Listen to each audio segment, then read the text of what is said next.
ايمن جاكسون معانا، هنتكلم بسرعه كده عشان الدنيا زحمه هنا. ازيك يا عم ايمن؟ حبيبي الحمد لله يا باشا، والله تمام. تقول للناس تيجي ولا ايه؟ لا يجوا ويجيبوا بطاطين وهم جايين، اهم حاجه يجيبوا بطاطين. بس الدنيا حلوه وكل لا حاجه جميله الحمد لله، امريكا زي الفل. وان شاء الله بامر الله بندعي للكابتن حسام حسن ان ربنا يوفقه يا رب وينصرنا وينصر مصر وينصر اهل مصر، وان شاء الله 3-0 لفريق مصر. توقعاتك ايه اول ماتش يعني على طول؟ ان شاء الله 3-0. هم يلعبوا مين؟ هم هيلعبوا اول فرقه بس. مصر ومين؟ مصر وايران باين. مصر وايران، ربنا ينصرنا على ايران يا رب.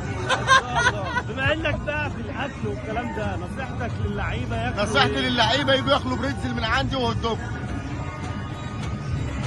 واعمل لهم صينيه محشي ان شاء الله. في واحد هياكل من الاكل بتاع ايمن رهوات. يا كابتن حسام بالله عليك تجيب الفريق كله وتيجي تاكل من عندي. بص قرص طاسه يا باشا. وربنا ينصرنا جميعا يا رب، وربنا ينصر مصر وربنا ينصر نيوز.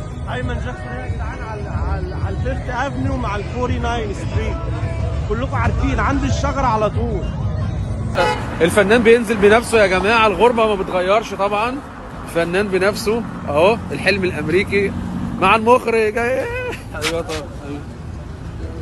الحمد لله. اخبارك ايه؟ في داون تاون جيرسي سيتي، بنبص الناحيه الثانيه مانهاتن على طول. ده اللي بيفرقنا عن المدينه الثانيه دي، البحر بس. المكان اللي احنا فيه هنا زي ما انت شفت ده عمود من برج التجاره اللي واقع في 11 سبتمبر. هنا بقى زي ما انتم شايفين المكان ده كله ده زي النص بالتذكاري كده، كاتبين اسم كل شخص مات في البرج ده، مثلا مثال اسمه، وكل دول اشخاص. طبعا مات في البرج جنسيات كتير، فيهم عرب وباكستان ومسلمين كتير ومسيحيين. هوريكم مثال دلوقتي، انا كنت شفت الاسم اكتر من مره، في اسامي عرب كتير. بس يعني ده لتخليد الذكرى بتاعتهم. طبعا البرج كان الناحيه الثانيه، هم كانوا برج واحد تاني دلوقتي، هم كانوا برجين. كان 2 تاورز يعني.